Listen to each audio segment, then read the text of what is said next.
Look at these beautiful Georgia blue skies. God is so good. Hey, baby girl. Hey, Daddy. Enjoying God's beautiful creation? Yeah, it's so gorgeous out here. It is. What did you want to ask me? So, I had a question because I saw how you were comparing God and weed together, and I just kind of wanted like a more of a deeper understanding by that. Is that what you're recording? Yeah, that way I can refer to it later. Cool.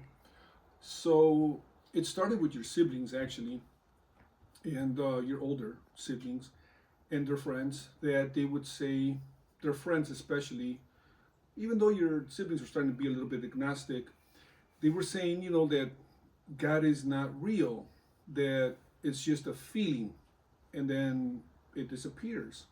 So they were trying to question the fact that is God real? And I didn't know how to explain it.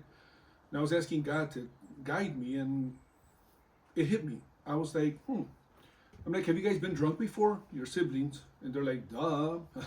With you. Remember, we used to go to the bars? I'm like, oh yeah, I do remember. Unfortunately, that's when I was on the streets and running bars in Chicago.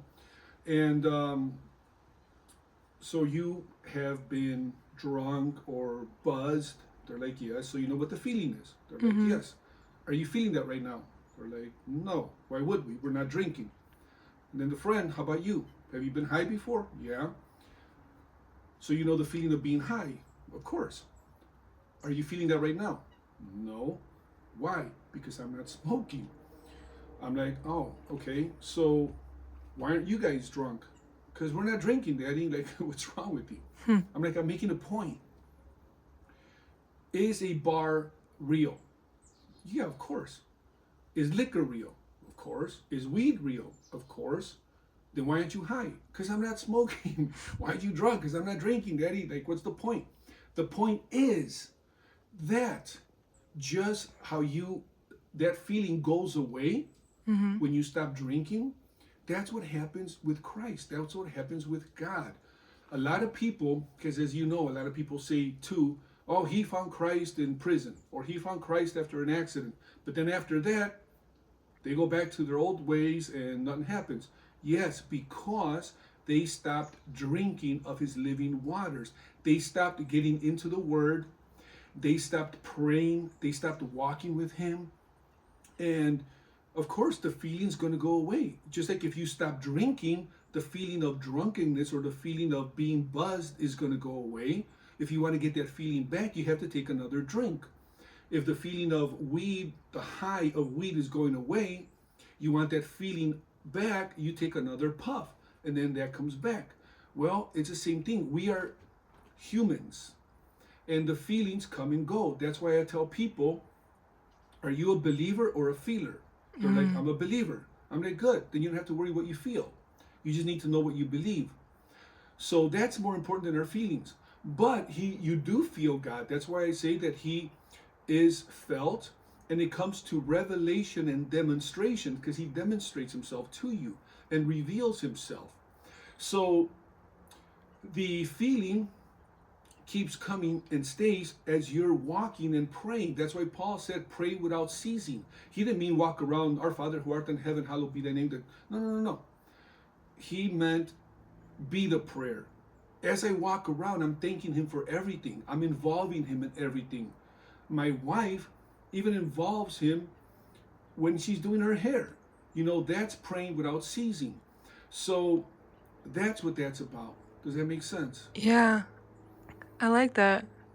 And even the parable of the sower goes hand in hand with that. As you know, there's 4 scenarios that Christ points out.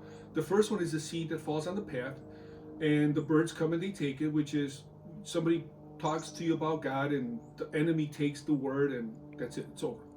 The second seed falls on rocky, in a rocky area. That would be the perfect example of somebody that's in prison or had an accident. They're having a rocky. Even people say, "Oh, I'm going through a rocky moment." That would be that. And what happens? They hear about the word, and of course, he gives you this feeling. He's there for you, and you just feel him, and you just blow up just like that weed, not the weed, but the seed that goes up really fast, but it's not rooted in the ground, so it dies quick. That's why when they get out of jail or out of prison, that dies away. The other one is the seed that falls but grows with weeds. That seed, that happened to me actually. As you know, back in the day, I had the desire of getting closer to God, but I had all the companies, they were growing and they were taking my time. And so I was dedicating myself more to blowing up all these companies. And I was not paying much attention to my relationship with God because He's about relationship. And it died out. This time, on that fourth scenario, the seed that falls on fertile ground. Why? Because this time, after your Ima's accident, that she fell 3 stories onto concrete, and that's going to be another, that one I'm going to put on a video too, that is a beautiful testimony. She's a walking miracle. This time, I dedicated myself to the Word. So I'm taking the Word and I'm letting the Word get in me, and I'm just walking with Him all the time, and it's a beautiful feeling, and that feeling stays because I continue to drink from His living waters. So that stays. So that's why, even the Stoic philosophers would say that a tree that grows like in California, in the nice valleys where there's not much wind, their roots are very weak, and any wind can tip the tree over. The trees that are in areas where there's winds, the roots need to go in deeper. They automatically just grow deeper into the ground, and they get so solid that a tornado can come and it will not make a tree tip over. Oh, wow. That's where I'm at right now. I feel so strong in the Word, in Him, that nothing can tip me over. That's good. I love that. Yeah. Well, And I'm going to take your video and I'm going to post it up too. good, so that the people could hear. It makes sense. I like how you put it with like the trees too, because when the roots are really deep, that tree cannot move, That's right. and that's your faith being rooted right there. Amen to that. Love you. Love you.